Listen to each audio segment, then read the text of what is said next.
अस्सलाम वालेकुम नाज़रीन, नवां ॾिसी रहियो HR JDO न्यूज़ ऐं आवां वज़ीर उंडड़ ख़बर शामिल कयूं था। काज़िम सिटी रिपोर्टर अब्दुल्ला रिंद जी।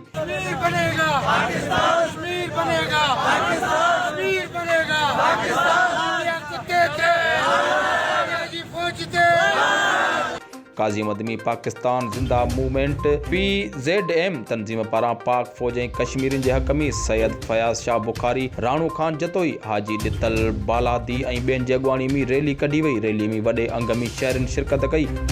रैली शहर जे मुख़्तलिफ़ चौकनि खां थींदे तलका प्रेस क्लब अॻियां पहुती, जिते कश्मीरियुनि जी आज़ादी ऐं पाक फ़ौज ज़िंदाबाद जा ज़ोरदार नारा हया विया ऐं भारत ख़िलाफ़ छिती नारेबाज़ी कई वई। उन मौक़े ते अॻुवाणनि चयो त कश्मीरियुनि सां ज़ुल्म बंदि कयो वञे ऐं लॻल कर्फ्यू जल्द ख़तमु कयो वञे।